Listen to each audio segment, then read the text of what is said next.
One short statement from U.S. military command has led to a rather uncomfortable situation for the White House. The Trump administration has been rapidly backpedaling on plans to create a border force with Kurds in northern Syria after sparking a furious reaction from Washington's key ally near there, that of Turkey. The Secretary of State later tried to clarify the situation, saying the U.S. has no intention of creating a border security force in Syria. Is he saying that when the Pentagon says we're going to try to come up with a force of 30,000 people that's wrong, or is he just disputing the label? I would have to refer you to the Department of Defense on that. I think they were clear in the statement that they put out, so let me just refer you to them on that. Okay. But I'm asking you about Tilerson's comments yesterday, where he said there's no border security force. That's not what it is. Look, I'd have to refer you to the Turkish government about what they became so concerned about, and the fact that somebody misspoke. And I'm not going to name any names, and neither is the secretary, but somebody clearly just misstated their policy. It's as simple as that. However, the announcement had already threatened to create a new conflict in war-torn Syria, with Turkey immediately moving its tanks straight to the border. It later said it had no option but to continue the operation. In turn, Kurds then took to the streets to protest against Ankara's military actions and to denounce Erdogan's remarks. Afrin will be Erdogan's graveyard. Today, hundreds of thousands are protesting to tell him that the people of Afrin will never leave their land.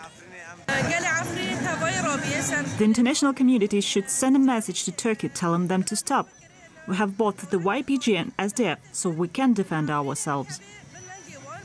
We discussed the latest tensions between the US and Turkey with international relations professor Jamal Wakim. He believes we're currently seeing various stages of damage control being set into motion.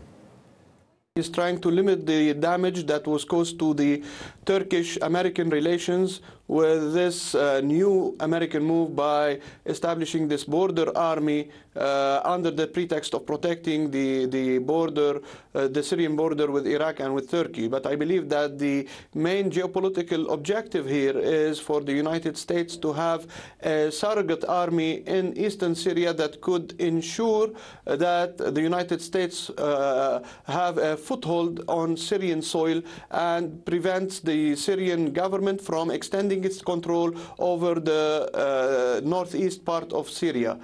So as regional tensions between the two key allies worsen, RT's Igor Zhdanov has been taking a closer look. The Middle East has always proved a tough nut to crack for the United States. Hardly helping matters now, though, is lacking a unified game plan. Days ago, the Pentagon proudly announced it would create a so-called Syrian border security force.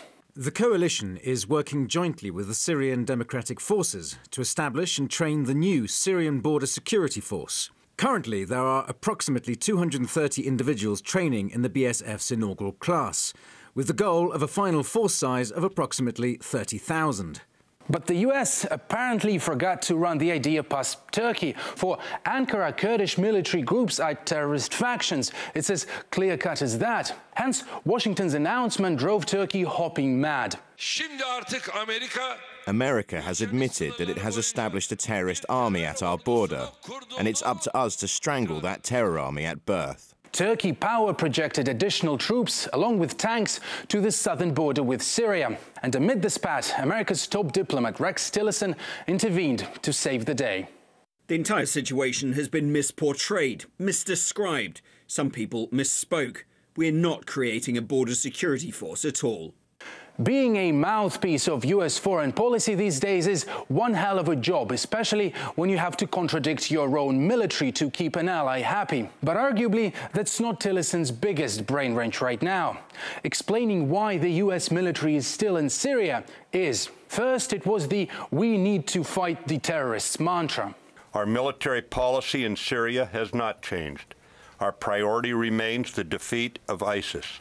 So-called Islamic State has, to all intents and purposes, now been reduced to a ragtag of guerrilla fighters. But, surprise, surprise, it's left to Tillerson to come up with a new purpose for the US military in Syria. It is crucial to our national defense to maintain a military and diplomatic presence in Syria. Stable, unified, independent Syria under post-Assad leadership is functioning as a state. Iranian influence in Syria is diminished. And as if life wasn't hard enough for Tillerson, he has the Tweeter-in-Chief as his president. Rex is a bit of a tyrannosaurus when it comes to social media, but he tries to survive.